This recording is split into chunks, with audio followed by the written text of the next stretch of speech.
it is part of the Russian military plan to try and create confusion, particularly against the NATO allies.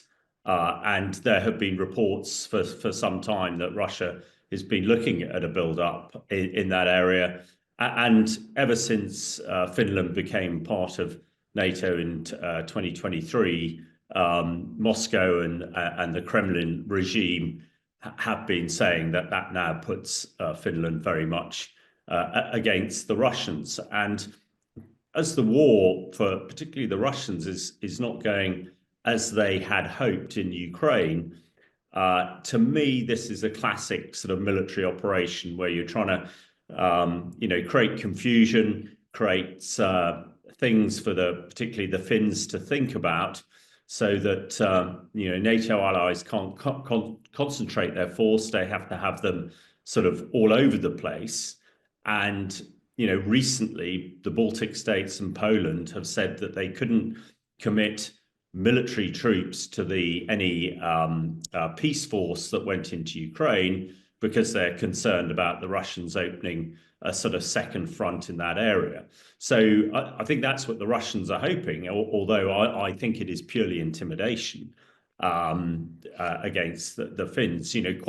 Quite where all the military hardware, the tanks, would come from to create a Russian force up there, it's difficult to understand, because there's 4,000 sort of Russian tanks destroyed in Ukraine and countless other vehicles.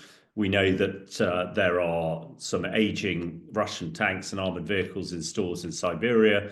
But even as recently as 2 weeks ago, there is news that Russian tanks from the 1950s are now being deployed. So I think it is more as a ruse to intimidate Finland rather than any actual likelihood of an invasion of Finland by Russian forces. What people have learned or relearned is that a tyrant like Putin exploits weakness and respects strength. So if he sees a strong Finland and a strong border there, he's not going to attack. He's going to try and find areas of weakness. And hopefully the attack of the 24th of February 2022 is a great big wake-up call for Europe and NATO countries, that actually, when you have tyrants like Putin around, you have got to show strength. And that is why, of course, most European countries are now reinvesting in their defense to show strength, whereas hitherto, for the last 20 years or so, the West has showed complete disinterest in defense at the end of the Cold War. And Putin has exploited that. And now we're really playing catch up to make sure that the Russian army gets no further than it is at the moment. Well, I think he's really giving the Western allies supporting Ukraine lots of different things to think about. And that is exactly the aim, and that is exactly what they're doing. Quite what vehicles are there, who knows? But in any military campaign, you want to give your enemy lots of different things that they've got to cover, so that they can't cover everything, and they've got to focus. And I think, well, there's a military term called fixing the enemy. So if you like, you're sort of holding them in a position. And I think that's what Putin's trying to do, is hold the Finns in a position along that 800-mile border, so that they can't provide troops to, support Ukraine or others. And it's a similar fashion, around the Baltic states as well, in their border with Russia and elsewhere. So it's a classic military action, and quite a smart move. And I'm sure that is exactly what one would do in any way. I don't think that the Russians have the sort of military resources and firepower to do anything. And a raid against them, the Finnish army is massive. Although it is mainly reservists and conscripts, they can put over 1 million people in the field fairly quickly, which is about the size of the Russian army anyway that is fighting in Ukraine. So everybody knows, and Putin in particular knows, there is a massive border between Russia and the West, as it were. And I think Putin, well, his reason for invading Ukraine was he felt threatened by NATO, and now Finland and Sweden are parts of NATO who weren't before Russia invaded Ukraine on the 24th of February 2022, he's got additional things to think about. And because I think he doesn't have the military sort of hardware, as it were, to cover every area, he's trying to give the impression. So I think it's more intimidation than any actual real hard sort of military maneuver, as it were. Well, Finland, it's got an 800-mile border. There has always been a fence, if you like, psychological or whatever, between the Finns and the Russians. They've had many years of conflict, during the Second World War and before. But really, I think since the invasion by the Russians of Ukraine, Finland has been doing a lot of military exercising and hardening that border. They have a huge number of military personnel that they can put on the ground. They also have a lot of capability, tanks, aircraft, and elsewhere. And, it is quite difficult terrain up there. A lot of it is in the sort of Arctic region, and the Finns are absolutely experts in that particular area. So it's a formidable boundary, not just because of its isolation and its northern position, but also, Finland has been building up the defences and any key routes that they think might be in, particularly, for Russian armoured forces, would have additional defences to stop those forces being able to move.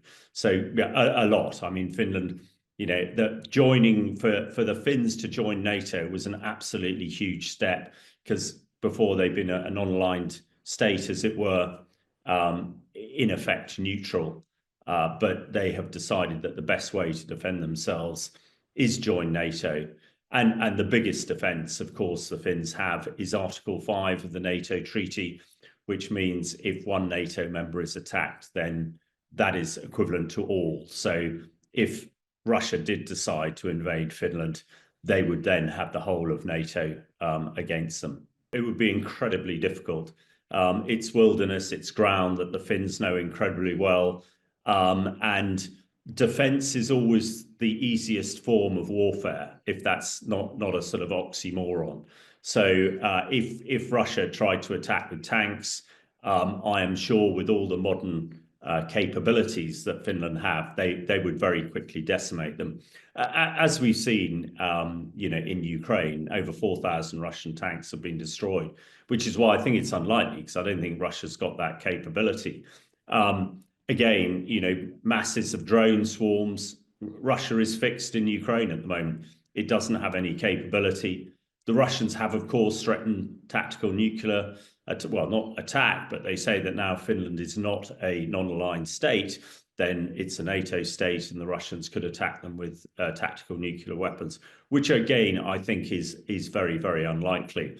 So when you put it all together, the idea of a new Russian front in Finland and a sort of Russia trying to hook around the north of NATO is, I think, very, very unlikely. And the key element to this, of course, is that the rest of NATO would be involved. And already we've seen with NATO putting together a peacekeeping force for Ukraine, the amount of fighter jets that NATO can put in the air would completely overwhelm any Russian attack. So I think it is, I cannot imagine a scenario where Russia would be successful in the north unless it did go to a tactical nuclear weapon. And if it did that, then that would absolutely engage all of NATO. So, yeah, I think, as I said at the beginning, this is a bit of intimidation of the Finns by the Russians, and it's trying to give the Finns and NATO lots of different things to think about rather than focusing on Ukraine. I think both put together, you come to the conclusion that it would be very unlikely that the Russians are successful. I think the other thing we need to discuss is what we call the lines of communication. In other words, how far Russian fuel and ammunition would need to get. And we're talking about vast areas here. And the sort of the communications networks, the roads and the railways, are not as comprehensive in that part of the world as they are elsewhere. So I think the combination of what Finland possesses in military defensive capability, the ground, the difficult for the logistics, and also the fact that Finland is now part of NATO would really almost rule out, the Russians generals would have to be crazy or absolutely desperate to try and attack into Finland.